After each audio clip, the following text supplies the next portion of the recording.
Hi, I'm Jack with Future Pastimes. I'm a designer on Dune-themed games, and we're reading Dune.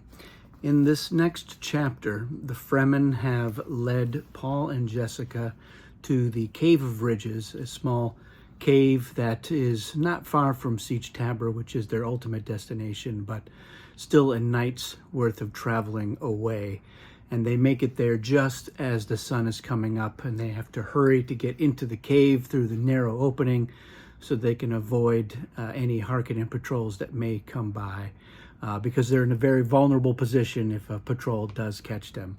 But there are no patrols in the area, as they learn, because Stilgar takes Jessica to a vantage where they can see in the distance Siege Tabor, and they can see that there are people that are visible out there, which they wouldn't be if there were any patrols in the area.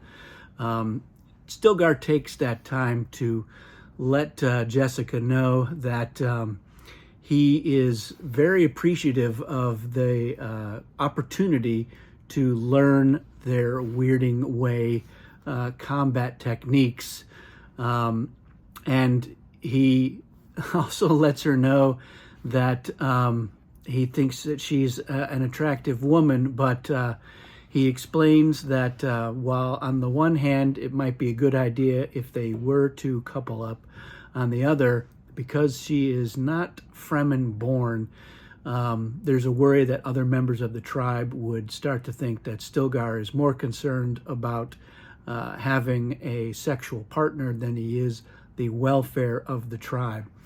He also explains to her that while it's great that they're going to be learning these techniques from her, there's going to be potentially a time where she would need to call him out, because that's how you become a leader of the tribe, is by challenging the previous leader.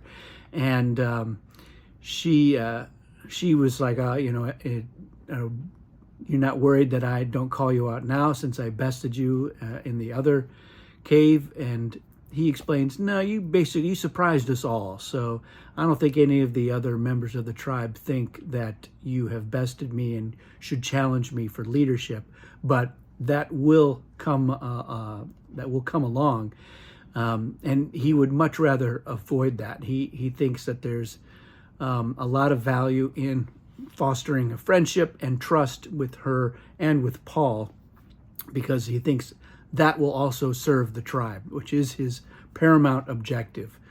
And so she asks about possible alternatives, and he explains that one of them is to eventually become their Reverend Mother. They have one, but she's getting on in years. And Jessica she's thinking, all right, the Bene Gesserit clearly have been at work on Arrakis.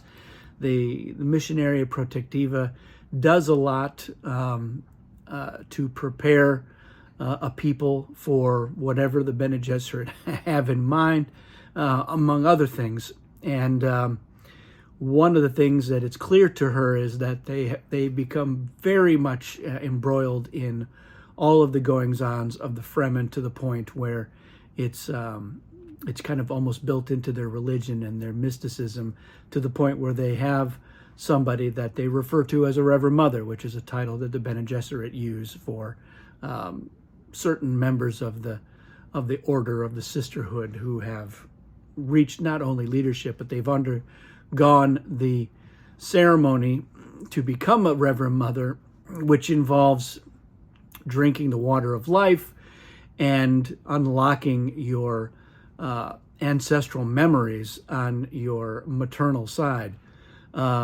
So that's a big deal, and Lady Jessica is starting to understand the implications of what the Bene Gesserit have done on Arrakis and how it extends.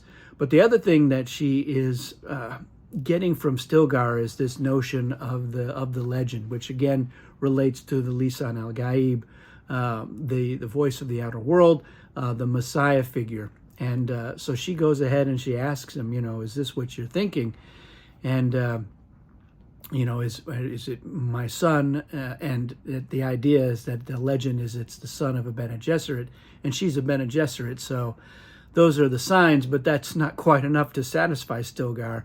And she realizes he is looking for another sign, but is not giving her any kind of clues about what that might be.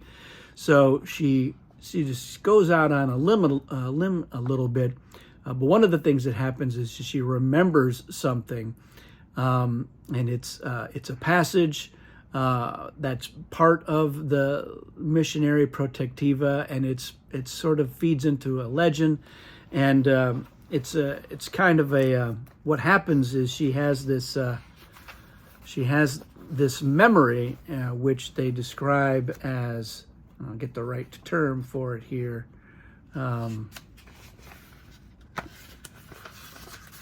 It's described as an adab, the demanding memory that comes upon you of itself. And this just kind of leaps into her head, and she recites this passage. She talks about a vision of a Fremen reading from the Book of Examples, and he reads the Alat, the son whom he defied and subjugated. And she reads this passage, "Mine enemies are like green blades eaten down, that did stand in the path of the tempest. Hast thou not seen what our Lord did?" And it goes on a little bit. And the other Fremen are like, they're like, whoa, that's pretty remarkable. And all of them say, Bala Kaifa, which is basically like Amen. So it was like a prayer that they were all familiar with, and the fact that she was also familiar with it very much feels like a sign. It feels like she belongs there with them at that time, which Jessica knows she's really leaning into this legend thing, which could be very useful for them, or it could really bite them at some point. And it's very dangerous to do. Meanwhile, Chani has led Paul off to one side and has given him some food. It's some bird meat laden with spice, wrapped in a leaf. And Paul, he's describes it as it reeks of spice. And he's a little apprehensive about it because his exposure to spice has a big effect on him. But he eats the food, and indeed it does. It starts to unlock his prescience, and it's taking him on a ride, and he has to force himself to really latch onto the present, because what the prescience does is it's giving him this vision of all these possible futures, and he's getting some insight. And it's easy to get lost in space and time as they are unfolding in his brain. But one thing that he's seeing in these visions is violence, and the countless consequences, lines fanned out from this cave. Those are all the different possible timelines. And along most of these consequence lines, he saw his own dead body with blood flowing from a gaping knife wound. So he's eaten his little spice snack, and he's seeing visions of his own death, mixed with other possibilities. But because so many of them end with him just dead, that's definitely going to be disconcerting for Paul.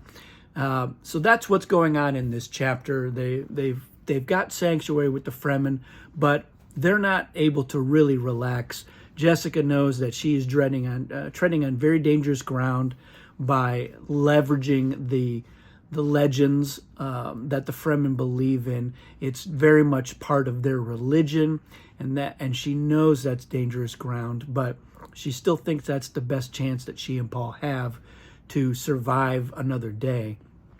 And Paul is grappling with the prescience as well as everything else. He's there, sitting next to the young woman that he's had these visions of for so long.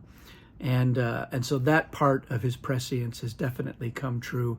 But now as he's taking in the spice, it's having a strong reaction in him. And again, part of that is because of his training.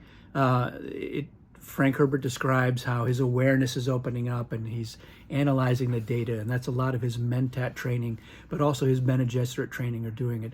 But the other big part of why the spice affects him is because of his parentage, because of he is the product of this genetic manipulation over thousands of years, where the Bene Gesserit are trying to produce the Kwisatz Haderach. And by their estimation, it's one generation too soon, but Paul is experiencing the sorts of things that the Kwisatz Haderach very likely would be experiencing. So it's a clear sign to him, anyway, that he very much could be that character. And we haven't gotten into a whole lot up to this point of exactly what it is to be the Kwisatz Haderach. We've gotten some hints and some stuff, but it's in many ways it's like the male counterpart of what the Reverend Mothers are able to do, and they're able to tap into their ancestors' memories, but only their female ancestors. And so the idea is that the Kwisatz Haderach can tap into the male and female memories, which makes them twice as powerful. And then part of that too is not just going backwards in time with the memories, but the vision of the future. And so that's really what the Kwisatz Haderach is going to be leveraged for, is forging a path for humanity, which the Bene Gesserit want to be able to control. They want to have that influence on it. But Paul not necessarily going to be their pawn. And so this is what's going on as they are trying to join the Fremen. To what end is still an open question. They're trapped on Arrakis. They don't really have any way to get out.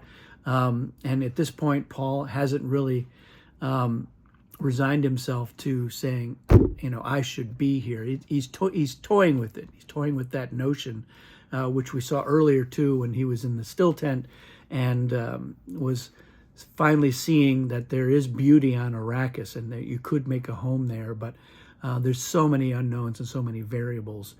In terms of adaptation, this is a scene that we haven't really seen adapted. It didn't really get adapted much in the Lynch movie.